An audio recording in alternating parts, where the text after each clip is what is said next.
ಮಾನವ ಒಬ್ಬ ಮನುಷ್ಯ ಬೆಳವಣಿಗೆಯ ಹಂತ ನೋಡಿ.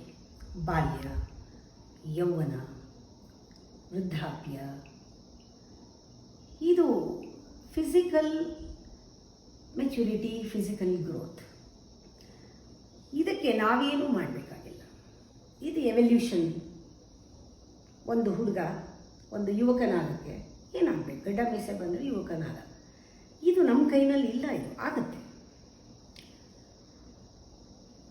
ಅದೇ ಚಿಂತನೆ ನಾನು ಮಾಡಿದ್ದು. ಒಂದು ಕೋತಿ ಮನುಷ್ಯನಾಗೋದು ಎವಲ್ಯೂಷನ್. ಆದರೆ ಮನುಷ್ಯ ದೇವರಾಗಬೇಕಾದ್ರೆ ಒಂದು ರೆವಲ್ಯೂಷನ್ ಆಗಬೇಕು. ಪ್ರತಿ ಹಂತದಲ್ಲೂ, ಬಾಲ್ಯದಲ್ಲೂ, ಯೌವನದಲ್ಲೂ ಆ ಸಂಸ್ಕಾರ ಕೊಡ್ತಾ ಹೋಗಬೇಕು. ದೇಹಕ್ಕೆ, ಮನಸ್ಸಿಗೆ, ಬುದ್ಧಿಗೆ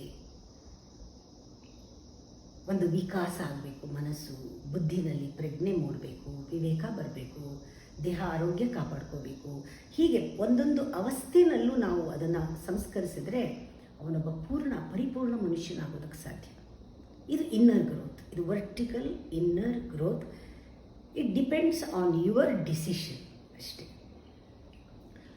ನಾವು ಈ ಕೆಲವು ಸತ್ಸಂಗದಲ್ಲಿ ಹೇಳ್ತಾ ಬಂದಿದ್ದೀವಿ, ಮನುಷ್ಯನು 3 ಗುಣದಿಂದ ಆಗಿದ್ದಾನೆ: ತಮಸ್ಸು, ರಜಸ್ಸು, ಸತ್ವ. ಪ್ರಾಣಿತ್ವ, ಪಶುತ್ವ, ಮನುಷ್ಯತ್ವ, ರಾಕ್ಷಸತ್ವ, ದೈವತ್ವದ ಒಂದು ಮೂಟೆ ಅಂತ ಹೇಳ್ತಾ ಬಂದಿದ್ದೀವಿ. ಈ 3 ಗುಣ ಇದೆಯಲ್ಲ, ತಮಸ್ಸು, ರಜಸ್ಸು, ಸತ್ವ ಬ್ಯಾಲೆನ್ಸ್ ಆಗ್ತಾ ಆಗ್ತಾ ಆಗ್ತಾ ಈ ಪಂಚಭೂತಗಳಲ್ಲಿ, ಈ ದೇಹದಲ್ಲಿ ಸೇರಿಕೊಂಡು ಬ್ಯಾಲೆನ್ಸ್ ಆಗ್ತಾ ಇದ್ದರೆ ನಮಗೆ 3 ಶಕ್ತಿಗಳನ್ನು ಉಂಟು ಮಾಡುತ್ತೆ. ಇದಕ್ಕೆ ನಾವು ನೇಮ್ ಟ್ಯಾಗ್ ಕೊಟ್ಟಿದ್ದೀವಿ: ಬ್ರಹ್ಮ, ವಿಷ್ಣು, ಮಹೇಶ್ವರ ಅಂತ. ಸೃಷ್ಟಿ, ಸ್ಥಿತಿ, ಲಯ ಶಕ್ತಿಗಳು. ಕ್ರಿಯೇಟಿವ್ ಪವರ್, ಮೇಂಟೆನೆನ್ಸ್, ಎಲಿಮಿನೇಷನ್, ಇದೆಲ್ಲ ಶಕ್ತಿಗಳು. ಹಾಗೆ ನಮ್ಮಲ್ಲಿ ಫಿಸಿಕಲ್ ರಿದಮ್, 5 ಇಂದ್ರಿಯಗಳಲ್ಲಿ ಕೋಆರ್ಡಿನೇಷನ್, ಮೆಂಟಲ್ ರಿದಮ್, ನಮ್ಮ ಮನಸ್ಸು, ಸೈಕಲಾಜಿಕಲ್ ರಿದಮ್ ಅಂತ ಹೇಳ್ತೇವೆ, ಸ್ಪಿರಿಚುವಲ್ ರಿದಮ್, ಎಲ್ಲ ಒಂದೊಂದೂ ರಿದಮಿಕ್ಕಾಗಿ ಕೆಲಸ ಮಾಡಿದ್ರೆ ಕೋಆರ್ಡಿನೇಷನ್ನಲ್ಲಿ ಒಂದು ಆರ್ಕೆಸ್ಟ್ರಾ ಥರ ಕೆಲಸ ಮಾಡುತ್ತದೆ. ಆಗ ನಮ್ಮಲ್ಲಿ ಪಂಚಕೃತ್ಯಗಳನ್ನು, ಪಂಚ ಇಂದ್ರಿಯಗಳನ್ನು, ಪಂಚಕೋಶಗಳನ್ನು, ಪಂಚಪ್ರಾಣಗಳನ್ನು, ಮನೋಬುದ್ಧಿ, ಅಹಂಕಾರ, ಚಿತ್ತ, ಅಂತಃಕರಣವನ್ನು ಆಳುವಂತಹ ಪಂಚಕೃತ್ಯಗಳನ್ನು ಮಾಡೋಕ್ಕೆ ಜವಾಬ್ದಾರಿ ನಮಗೆ ಬರುತ್ತೆ. ಪಂಚಕೃತ್ಯ ಅಂದರೆ ಸೃಷ್ಟಿ, ಸ್ಥಿತಿ, ಲಯ, ತಿರೋಧಾನ, ಅನುಗ್ರಹ. ಇದರ ಬಗ್ಗೆ ಮುಂದೆ ಯಾವಾಗಲಾದರೂ ಹೇಳ್ತೀವಿ. ನಾವು ಈ 4 ಆಶ್ರಮಗಳ ಬಗ್ಗೆ ಇವತ್ತು ಡಿಸ್ಕಸ್ ಮಾಡಬೇಕು.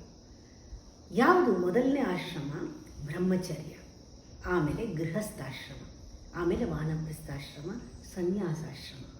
ಇದು 4 ನಾವು ತಿಳ್ಕೊಳ್ಳೋಕ್ಕೆ ವಿವರಣೆ ಬೇರೆ ಬೇರೆ ಮಾಡಿದ್ದಾರೆ ಹೊರತು ಇದೆಲ್ಲ ಒಂದಾದ್ಮೇಲೆ ಒಂದಲ್ಲ.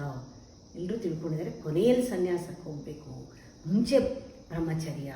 ಇದು ಅರ್ಥ ಮಾಡ್ಕೊಳ್ಳೋಕ್ಕೆ, ಆದರೆ ಆಳವಾಗಿ ಅರ್ಥ ಮಾಡಿಕೊಂಡ್ರೆ ಇದನ್ನು ನಾವು ಹೀಗೆ ಅರ್ಥ ಮಾಡ್ಕೋಬೇಕು. ಬ್ರಹ್ಮಚರ್ಯಾಶ್ರಮಕ್ಕೆ ಒಂದು ಅಧಿಕಾರ ಇದೆ. ಈ ಅಧಿಕಾರ, ಇದಕ್ಕೆ ಒಂದು ಬ್ಯಾಕ್ಗ್ರೌಂಡ್ ಏನು? ಒಂದು ಶೀಲ್ಡಲ್ಲಿ 2 ಕತ್ತಿನ ಒಟ್ಟಿಗೆ ಇಡೋಕ್ಕಾಗಲ್ಲ. 2 swords cannot occupy the same sheath or the shield. ಇಡೋಕ್ಕಾಗಲ್ಲ. ಹಾಗೆ ಅಹಂಕಾರ ಇದ್ದಾಗ ನಾನಿರೋಕ್ಕಾಗಲ್ಲ, ನಾನಿದ್ದಾಗ ಅಹಂಕಾರ ಇಲ್ಲ. 2ರಲ್ಲಿ ಒಂದು ನಾವು ಡಿಸೈಡ್ ಮಾಡಬೇಕು. ಅಹಂಕಾರ ಇರಬೇಕಾ, ನಾನಿರಬೇಕಾ? ಈ ಅಹಂಕಾರ ಅನ್ನೋದು ಹೊರಗಡೆಯಿಂದ ಬಂದದ್ದು. ಮಗು ಇದ್ದಾಗ ಇರಲಿಲ್ಲ, ನಾನಿದು, ನಾನದು. ನಾನು ಒಂದೊಂದು ಪಾತ್ರಗಳನ್ನು ತಗೊಂಡಾಗ ಮದುವೆ ಮಾಡ್ಕೊಂಡ್ಮೇಲೆ ತಾಯಿಯಾಗಿ, ಮಗು ಆದಮೇಲೆ ತಾಯಿಯಾಗಿ, ಆಮೇಲೆ ಸರಿ ಒಂದೊಂದೇ ಪಾತ್ರಗಳನ್ನು ತೆಗೆದುಕೊಂಡು ಇದು ಹೊರಗಡೆಯಿಂದ ನಾನು ಆರೋಪ ಮಾಡಿಕೊಂಡಿರೋದು ಪಾತ್ರಗಳು. ಈ ಅಹಂಕಾರಕ್ಕೆ ನಾನಾ ರೂಪಗಳಿದೆ. ಇವೆಲ್ಲ ಹೊರಗಡೆಯಿಂದ ಬಂದದ್ದು. ಇದೆಲ್ಲ ಇದ್ದಾಗ, ಅಹಂಕಾರ ಇದ್ದಾಗಲ್ಲಿ ನಾನಿರೋಕ್ಕಾಗಲ್ಲ. ನಾನಿದ್ದಾಗ ಈ ಪಾತ್ರಗಳನ್ನೆಲ್ಲ ಮಾಡ್ಬೋದು, ಆದರೆ ಅಹಂಕಾರ ಇಲ್ಲದೇನೆ ಮಾಡ್ಬೋದು. 2ರಲ್ಲಿ ಒಂದು. ಆದರೆ ಅಹಂಕಾರ ಏನಾಗಿದೆ, ಹೊರಗಡೆ ಗೋಡೆಗಳನ್ನ ಕಟ್ಟಿಬಿಟ್ಟು ನಮ್ಗೆ ಹೊರಗಡೆ ಬರದೇ ಇರೋ ಹಾಗೆ ಮಾಡಿಬಿಟ್ಟಿದೆ. ಆಚೆ ಬರೋಕ್ಕಾಗಲ್ಲ ನಮಗೆ, ಆ ರೀತಿ ಗೋಡೆ ಕಟ್ಟಿದೆ.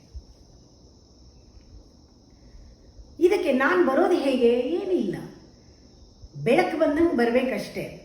ಅಹಂಕಾರ it is a appearance, it will disappear. ಇದು ಆರೋಪ, ಹೊರಟೋಗುತ್ತೆ. ಇದು ನಾವು ಮಾಡ್ಕೊಂಡಿರೋದು. ಇದು ಒಂದಿನ ಹೊರಟೋಗುತ್ತೆ. ಯಾವಾಗ? ಈ ಬೆಳಕು ಬಂದಾಗ ಕತ್ತಲು ಹೋದಂಗೆ ಹೊರಟೋಗುತ್ತೆ. ಅಹಂಕಾರ ಅನ್ನೋದು ಒಂದು ಕತ್ತಲು ಥರ. It is there because you are absent. ಅಂದರೆ ಅಹಂಕಾರ ಅನ್ನೋದು ಆಬ್ಸೆನ್ಸ್ ಆಫ್ ಯುವರ್ ಪ್ರೆಸೆನ್ಸ್ ಅಂತ.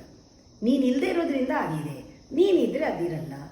ನೀನು ಯಾವಾಗ ಇರ್ತೀಯ ನಿನ್ನ ಪ್ರೆಸೆನ್ಸ್ನಲ್ಲಿ ಅಲರ್ಟ್ ಆಗಿ ನೀನು ಒಂಥರ ಒಂದು ಮೊಮೆಂಟಲ್ಲಿ ನೀನು ಇದ್ಬಿಟ್ರೆ ಅಹಂಕಾರ ಇರಲ್ಲ. In your presence there is no ego. It is only an absence of your presence. ಈ ರೀತಿ ನಮಗೆ ಗೊತ್ತಾದಾಗ ಅಧಿಕಾರ ಏನು, ಅಹಂಕಾರ ಇಲ್ಲದೆ ಇರೋದೇ ಅಧಿಕಾರ.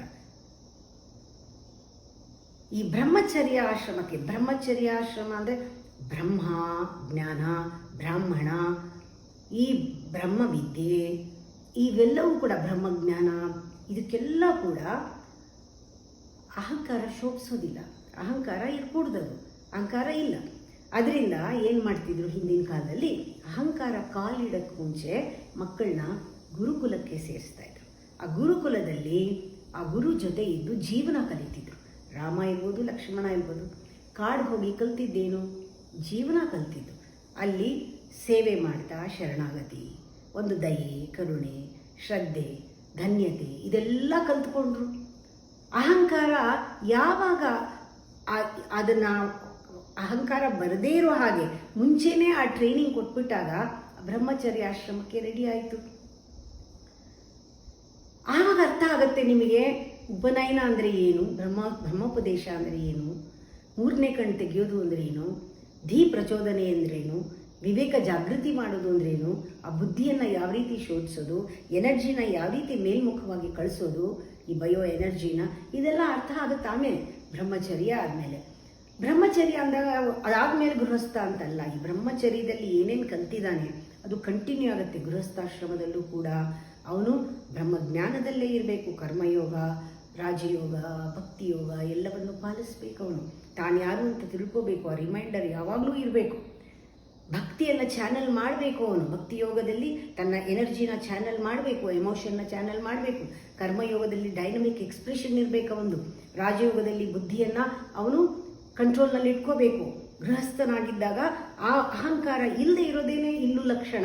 ಗೃಹಸ್ಥನ ಲಕ್ಷಣ ಅಹಂಕಾರ ಇಲ್ಲದೆ ಅವನು ಈ ರೀತಿ ಇದ್ದಾಗ ಅವನು ಒಳ್ಳೆ ಸಮಾಜಕ್ಕೆ ಒಳ್ಳೆಯ ಒಂದು ಉಡುಗೊರೆಯನ್ನು ಕೊಡ್ಬೋದು, ಒಳ್ಳೆ ಮಕ್ಕಳನ್ನ ಕೊಡ್ಬೋದು, ಅಥವಾ ತನ್ನ ಆದರ್ಶ ಜೀವನಕ್ಕೆ ಒಂದು ಎಲ್ಲರಿಗೂ ಒಂದು ಎಕ್ಸಾಂಪಲ್ ಆಗಿರ್ಬೋದು. ಅವನ ನಡೆ, ನುಡಿತಿ ಎಲ್ಲವೂ ಕೂಡ ಬೇರೆ ಥರವೇ ಇರುತ್ತೆ. ಇಮ್ಯಾಜಿನ್ ಮಾಡ್ಕೊಳ್ಳಿ, ಒಂದು ಬ್ರಹ್ಮಚರ್ಯ ಇರೋ ಒಂದು ಗೃಹಸ್ಥ ಎಲ್ಲ ನಿಯಮಗಳನ್ನು ಪರಿಪಾಲನೆ ಮಾಡಿಕೊಂಡು, ಯಮ ನಿಯಮಗಳನ್ನು ಪರಿಪಾಲನೆ ಮಾಡಿಕೊಂಡು ಯೋಗದಲ್ಲಿದ್ದರೆ ಯಾವ ರೀತಿ ಸಮಾಜ ಇರುತ್ತೆ ಅಂತ. ಇದು ಆಮೇಲೆ ಮಾಡೋ ಸ್ಥಿತಿಯಲ್ಲ. ಯಾವಾಗ ಇದು ಬ್ರಹ್ಮಚರ್ಯ ಅನ್ನೋದು ಒಂದು ತಳಪಾಯ ಹಾಕ್ತೀವೋ ಹಾಗೆ ಈ ಒಂದು ಗೃಹಸ್ಥಾಶ್ರಮ ಒಂದು ಗೋಡೆ ಕಟ್ಟಿದಂಗೆ, ಮನೆಯದು ಬಲವಾದ ಗೋಡೆ ಕಟ್ಟಿದ ಹಾಗೆ. ವಾನಪ್ರಸ್ಥಾಶ್ರಮ ಅಂತಾರೆ. ಏನು ಹಾಗಂದರೆ ಅದು ತಪಸ್ಸಿಗೆ ಕಾಡಿಗೆ ಹೋಗೋದು ಅಂದ್ಬಿಟ್ರು. ಇದು ಕಾಡಿಗೆ ಹೋಗೋದು ಈಸ್ ಜಸ್ಟ್ ಒಂದು ಸಿಂಬಾಲಿಕ್ ಆಗಿ ಹೇಳೋದು. ಅಂದರೆ ಊರಿಂದ ದೂರ ಇರುವಂಥ, ಮೆಟೀರಿಯಲಿಸ್ಟಿಕ್ ವರ್ಲ್ಡಿಂದ ದೂರ ಇರುವ ತಪಸ್ಸು ಮಾಡುವಂಥ. ಇಲ್ಲಿ ತಪಸ್ಸು ಅಂತ ಹೇಳಿದೆ, ತಪಶ್ಚರ್ಯ, ಪರಿತಪನ ಅಂದರೆ ಜಾಸ್ತಿ ಇಂಟ್ರಾಸ್ಪೆಕ್ಷನ್ ಆಗ್ತಾ ಹೋಗುತ್ತೆ. ಅವನಿಗೆ ವಯಸ್ಸಾಗ್ತಾ ಆಗ್ತಾ ಅವನಿಗೆ ಮೆಚುರಿಟಿ ಜಾಸ್ತಿ ಬರುತ್ತೆ. ಅವನು ಹೇಗಿರ್ತಾನೆ, ಈ ಗೋಡೆಗೆ ಒಂದು ಸೂರು ಥರ ಇರ್ತಾನೆ.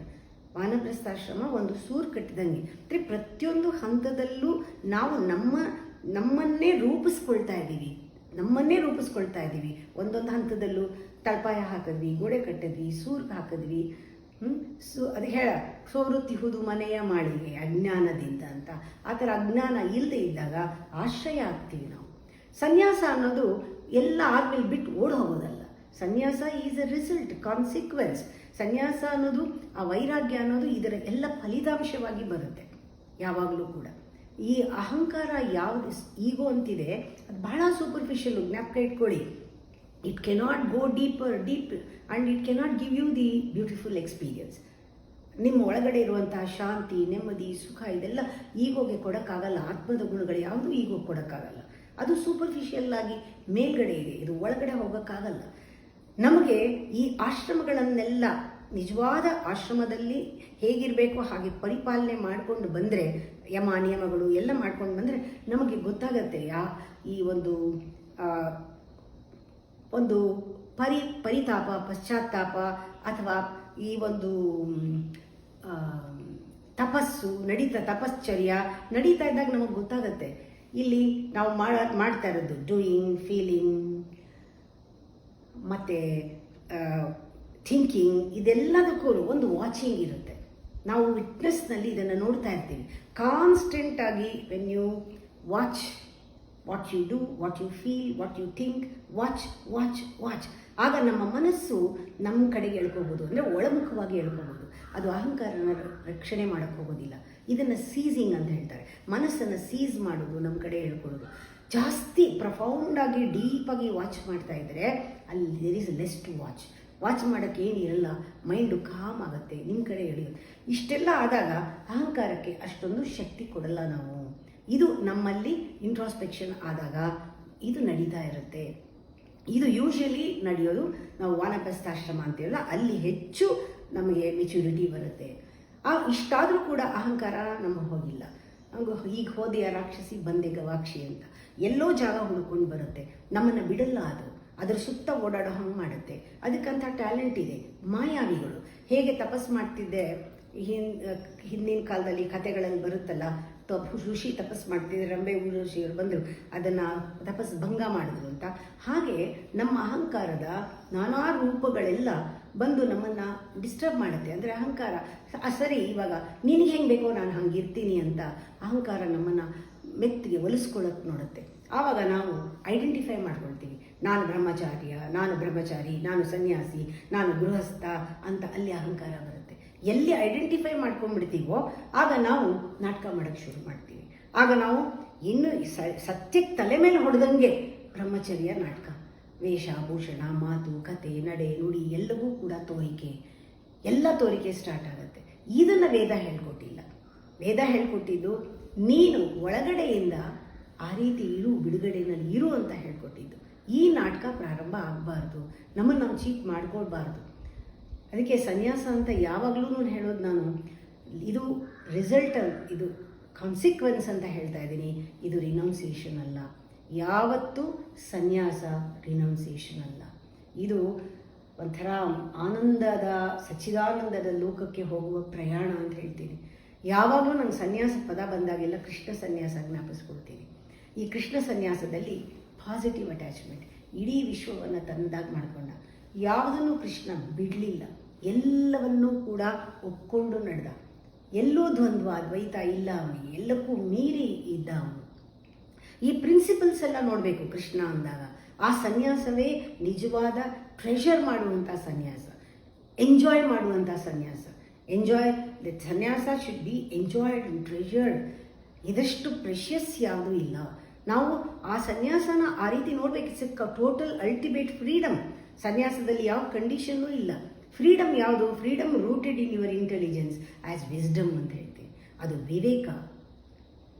ಅದಕ್ಕೆ ನಾವು ಯಾವುದೇ 4 ಈ ಆಶ್ರಮಗಳನ್ನು ಇದು ಬೇರೆ ಇದೇ ಬೇರೆ ಅಂತ ನೋಡದೆ, ಇದನ್ನು ಬೇರೆ ಒಂದು ದೃಷ್ಟಿಕೋನದಲ್ಲಿ ನೋಡಿದಾಗ ಒಂದಕ್ಕೊಂದು ಕನೆಕ್ಷನ್ ಇದೆ. ಒಂದರೊಳಗೆ ಒಂದಿಂದ ಒಂದು ಹುಟ್ಕೊಳ್ಳುತ್ತೆ. ಇದೆಲ್ಲವೂ ನಮ್ಮ ಆಂತರ್ಯದ ಬೆಳವಣಿಗೆ, ಸಂಸ್ಕಾರ ಕೊಟ್ಟು ನಮ್ಮನ್ನು ಬೆಳೆಸೋ ಅಂಥದ್ದು. ಯಾವಾಗ ನಮ್ಗೆ ಇದೆಲ್ಲ ಒಳಗಡೆಯಿಂದ ತಿಳ್ಕೊಳ್ಳೋಕೆ ಶುರು ಮಾಡ್ತೀವೋ ಸೂಕ್ಷ್ಮವಾಗಿ, ಆಗ 4 ಯೋಗಗಳನ್ನು ನಿಜವಾಗ್ಲೂ ಏನು ಅರ್ಥ ಇದೆ ತಿಳ್ಕೊಬೋದು. It's V reviving the real meaning. ಅಂದರೆ ಟ್ರೂ ಮೀನಿಂಗ್ ಅಂದರೆ ನಿಜವಾಗ್ಲೂ ಯಾವ ಮೀನಿಂಗ್ನಲ್ಲಿ ಅವ್ರು ಹೇಳಿದ್ರು ಅದನ್ನೇ ತಿಳ್ಕೋಬೇಕು. ಇವಾಗ ಮಿಸ್ಅಂಡರ್ಸ್ಟ್ಯಾಂಡ್ ಮಾಡ್ಕೊಂಡಿದ್ದಾರೆ. ಸನ್ಯಾಸ ಅಂದರೆ ಬೇರೆ ಒಂದು ಅರ್ಥ, ಅದಕ್ಕೆ ಒಂದು ವೇಷಭೂಷಣ, ಆಮೇಲೆ ಗೃಹಸ್ಥ ಅಂದ್ರೇ ಬೇರೆ, ಅದೇ ಬೇರೆ ಅಂತ ಐಡೆಂಟಿಫೈ ಮಾಡಿಕೊಂಡು ಅದು ಬರೀ ತೋರಿಕೆ ಆಗಿದೆ. ಇದು ಎಲ್ಲೂ ತೋರಿಕೆ ಪಾಠ ಯಾವ ರಿಲಿಜನ್ನು ಹೇಳಿಲ್ಲ. ಪ್ರತಿಯೊಂದು ಧರ್ಮಕ್ಕೂ ಒಂದು ಬಿಡುಗಡೆ ಅನ್ನೋದು ಬೇಕು. ಅಲ್ಟಿಮೇಟ್ ಬಿಡುಗಡೆ ಯಾವುದು? ನಮ್ಮ ಫಾಲ್ಸಿಟಿಯಿಂದ, ಅಹಂಕಾರದಿಂದ ಬಿಡುಗಡೆ ಬೇಕು. ಆವಾಗ ನಮಗೆ ನೋಡೋ ದೃಷ್ಟಿ ನಮಗೆ ಒಳಗಿಂದ ಒಂದು ಬಂದುಬಿಟ್ರೆ 4 ಯೋಗಕ್ಕೂ ಬೇರೆ ಅರ್ಥ, ಪುರುಷಾರ್ಥಕ್ಕೆ ಬೇರೆ ನಮ್ಮದು ರಿವೈವ್ ಮಾಡಿದ್ರೆ ಆ ನಿಜವಾದ ಇರೋ ಅರ್ಥ ಸಿಗುತ್ತೆ. ನಾಳೆ ಮುಂದುವರ್ಸೋಣ.